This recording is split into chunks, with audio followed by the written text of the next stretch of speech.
All right. Thanks for, I appreciate you guys all coming here today, and really the reason that we asked for you is because we need the public's help in this incident. We had about 3 a.m. last night. Was one of our K-9 officers and his K-9 partner were traveling southbound on Hall en route to a burglary in progress. When they encountered the intersection of Madison, there's a vehicle traveling at an extremely high rate of speed, about 3 times the legal limit, veered into that officer, striking his car so hard that the officer was pinned in the vehicle, and the officer's K-9 partner in the back, actually, the door was forced open. The K-9 came out of the car. The K-9 at this time, and at that time, is unable to use its back leg, so it suffered catastrophic injuries. The K-9, as of right now, is seeing a specialist out in Farmington Hills, and they're hoping that there is some progress that can be made on his recovery. But what you'll see in these videos today is I'm going to show you the body-worn camera first, and it really will show you from the officer's point of view the impact that the collision had, and then what you're going to see is the in-car camera video. And you're not going to see the collision, but you're going to see the aftermath of the collision and the offending vehicle. There were 5 occupants in this vehicle. All 5 of the occupants fled the area, and we're still trying to identify those individuals. So we're looking for the public's help. By looking at these videos, we also have images to share with you of a vehicle that at least 2, if not more, of the occupants of the offending vehicle got into and left the scene. So we're going to share that with you as well. So I'm just going to start here with the officer's body-worn camera video, and then I'll further provide context.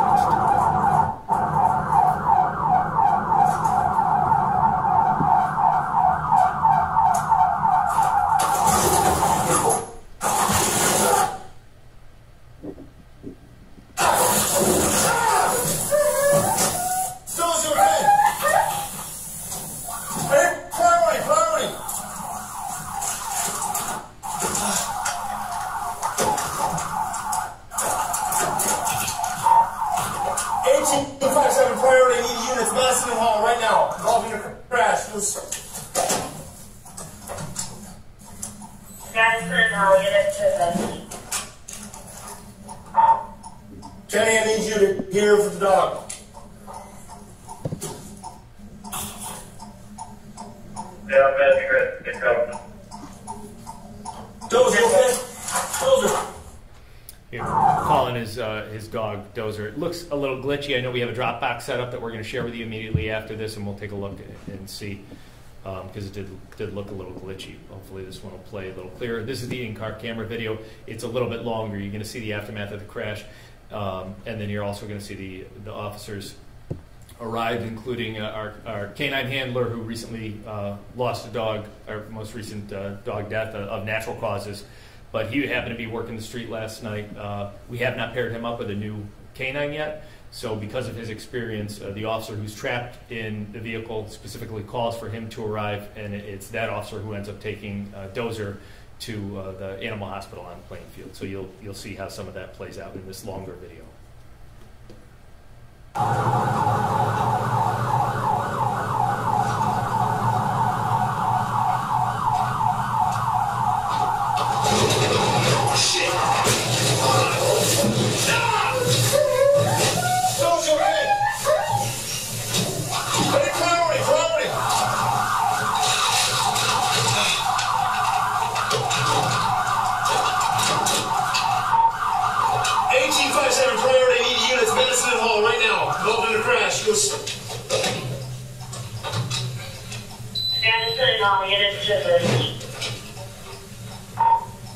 Kenny, I need you to hear for the dog. Yeah, I'm ready. Get going. Dozer, okay? Dozer. Foot! Load! Load! Load! Load! Load! Load! Load! Off! Off!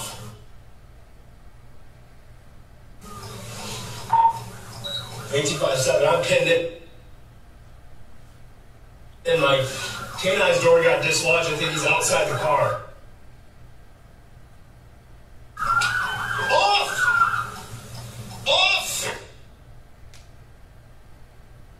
car. Do you turn away after a minute before you?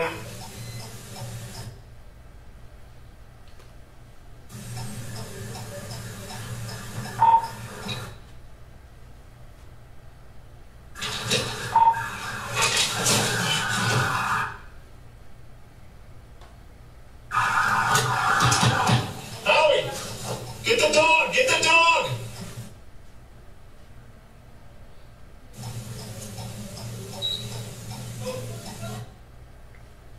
See, one of the occupants of the vehicle actually walks back briefly. Hey! 650-257, is the other car still here?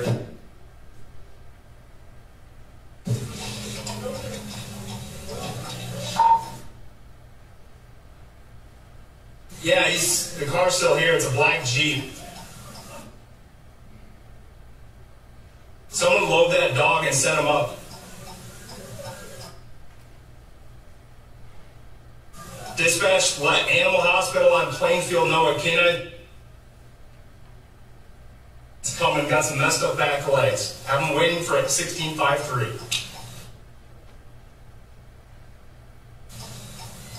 We're calling. It's a black Jeep. It did strike me. There's a black male with a white t-shirt that fled. I'm still pinned in this car.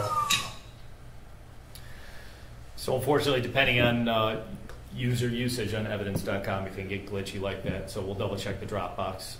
It plays pretty fluidly through, and it's pretty impactful to see and to hear the officer calling for his dog. You'll hear during the time immediately after the crash when he notices the dozer's outside, he'll say load, load, trying to get the dog to come back in, and that's when he realizes that the dog has lost the use of his rear legs. So they were able to take the dog immediately. One of our canine handlers was able to load that dog up, get him to the Plainfield Hospital, Plainfield Animal Hospital last night. Stopped by at about 3:30 or 4 in the morning.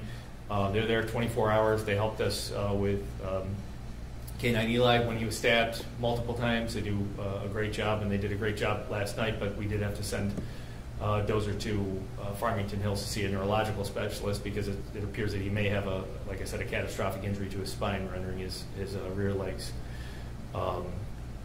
not usable. So we are looking for the public's help in identifying these. It appears there's 5 individuals in this car, 2 front seat, the driver and the front seat passenger are males, 3 back seat passengers are females. There's a Nissan Altima between 2010 and 2014, missing a front bumper. It's a silver vehicle. We're going to share that image with the media. We hope that you all will share that too. That vehicle was used sort of as a getaway car from this incident. I mentioned, I think at this point in time, we estimated that the vehicle was probably going 3 times the speed limit. There were 94 feet of skid marks.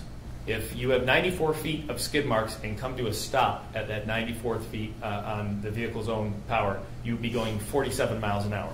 As you can see from this video, they did not come to a stop there. They struck that vehicle hard enough to pin that officer in, to force the rear door open to the dog. So we're talking 75, 80, maybe more miles an hour. Now you might ask a question about where that officer's vehicle was, because that officer was about to proceed through a red light. And I actually have to, you take a picture of it if you like. This is a preliminary drawing that we made. That vehicle actually, because the officer's vehicle was just out, not even into the bike lane, just into the right turn lane. So that vehicle was traveling at that rate of speed when he struck that officer far into the right turn lane. So if that vehicle had been traveling 80 miles an hour in the proper lane to go forward, although it would have been exceeding the speed limit by 55 miles an hour, it would not have come within 20 feet of that officer. So that vehicle, not only was it traveling at that extremely high rate of speed, it did so in the right turn lane and the bike lane when it hit that officer. So obviously, you guys have heard all of the complaints from around the neighborhoods in Grand Rapids. We hear them every day. Our biggest complaint is speeding, is illegally operated vehicles. This Altima that we're looking for did not have a license plate. This is an issue. In worst case scenario, you're going to have a child killed. You're going to have serious injuries. I am very happy that this officer is doing well. He's bruised, he's banged up, he's not feeling great. He and his family are really upset about the dog. Obviously, we as a police family are very upset about the dog as well. It's very important for us to identify these people, not only for this particular incident, but because we just can't tolerate this sort of activity on our city streets. It's unacceptable. So I appreciate you guys so much taking the time to talk to me. If you have any questions, happy to answer them. Chief, why did you arrest the female that came back? You know, at the time, I think I mentioned this already, the officer, the K-9's partner, is actually trapped in his vehicle. The force of the car hit him so hard that the fire department had to use the jaws of life to get that officer out. So he was stuck in that vehicle, dazed and confused. As you see, he knows that there's the offending vehicle is in front of him. But there are other pedestrians around, including individuals on bicycles. There's other people there, and I think the officer just didn't have an awareness because of the impact and the violence of that collision that woman was involved until after the fact when we looked at the video and said, hey, that's the same woman that's coming out. So the other officers who arrived on the scene didn't know either. Exactly right. Exactly right. Yeah. Chief, the Jeep and the Altima, is it believed that they were involved in the burglary, or is that completely? So the burglary actually was a bona fide burglary. Wyoming Police Department, I believe, came and helped us out because a lot of our officers were diverted to this. It was a bona fide burglary. There were 2 burglars in the house. Unfortunately, they got away. We did collect evidence, and we hope to identify and prosecute them. But that's another thing. If this accident hadn't happened, this officer would have been the first one there, and he probably would have, with the help of his K-9, apprehend those burglars. So unrelated to this, now those 2 vehicles did appear to be traveling together, which is something that we've seen, especially with the Hyundai and Kia thefts. Of one stolen car will be full of individuals. They'll steal a second car, they'll caravan around. Now, the ownership of this offending Jeep is in question right now, and we're sorting that out, whether it was a stolen vehicle or whether the owner is potentially liable for some way in this incident. Is something that we're still piecing together. Was the owner of the Jeep present? Not that we're aware of. Not that we're aware of. No, it doesn't appear so, but we are still talking to the owner to sort all that out. Yeah. Does it appear that the car veered toward the police cruiser? This car absolutely veered towards the police cruiser. Now, there's different reasoning for that potentially. A lot of times if you're talking about a drunk individual, a drunk driver, will have sometimes the response to drive towards bright lights. It's just something that we've seen over the years happen. So whether alcohol played a factor is something that obviously we'd like to look into. Whether the person was just losing control of the vehicle as they tried to slow down or whatever it is, but that vehicle was not on a straight path. That vehicle veered directly at that officer. Was it also? It was hard to tell the video because they had kind of glitched. It looked like the officer had stopped, full stop, and was starting. Not only that, what you'll see in the non-glitchy version, what you'll see in the video when you review it is the officer stopped and he looked, and what he saw was this vehicle that was now veering towards him, and his reaction time was stuff that you'll see a little shake before the accident, and that's the police officer trying to reverse out of that right turn lane so that the person that was coming towards him missed him, but obviously did not miss him. Upon review, when we went out there and looked, if that police car hadn't been there and that individual had gone on that same trajectory, he would have ran right into a building on that corner. So had he not hit that officer, he would have been into that building. In fact, the impact pushed that officer's car right up against that building.